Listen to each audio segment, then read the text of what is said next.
আসসালামু আলাইকুম। অনেকেই জানতে চেয়েছো 2024-25 শিক্ষাবর্ষে ডিগ্রির ভর্তির কার্যক্রম কবে শুরু হবে। যারা 2024 সালে এইচএসসি পাশ করেছো তারা অনেকেই কিন্তু একটা দোটানার মধ্যে আছো যে তোমাদের ডিগ্রি ভর্তির আবেদনটি শুরু হয়েছে নাকি শুরু হয়নি, নাকি ভর্তি পরীক্ষার আবেদনটি শেষ হয়ে গেছে। অনেকেই কিন্তু জানতে চেয়েছো।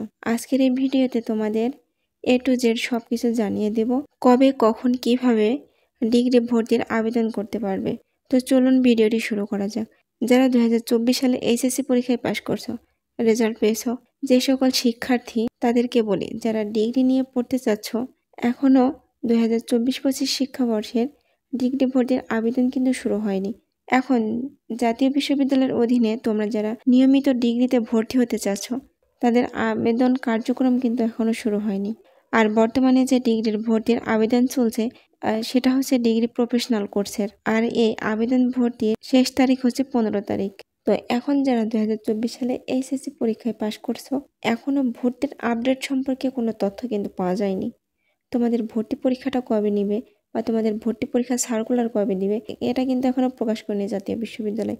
যদি জাতীয় বিশ্ববিদ্যালয় এই ভর্তি সার্কুলার যখন প্রকাশ করবে, অবশ্যই তোমাদেরকে জানিয়ে দেব। তো তোমরা চাপ নিও না।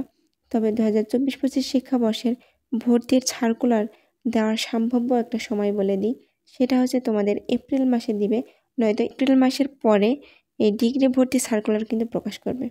এর আগে কখনোই প্রকাশ করবে না বা প্রকাশ করার সম্ভাবনা নাই। আশা করি তোমরা বুঝতে পারছো। আমি ক্লিয়ার হয়ে বলে দিচ্ছি, 2024 সালে যারা এইচএসসি পাশ করেছো, 24-25 শিক্ষাবর্ষে ডিগ্রিতে ভর্তি হতে চাচ্ছ, তাদেরকে বলি ডিগ্রি ভর্তির কোনো সার্কুলার প্রকাশ করেনি। আশা করি বুঝতে পারলে। তো ভিডিওটা এখানেই শেষ করছি। দেখা হবে পরবর্তী ভিডিওতে। ততক্ষণ ভালো থাকুন, সুস্থ থাকুন। আল্লাহ হাফেজ।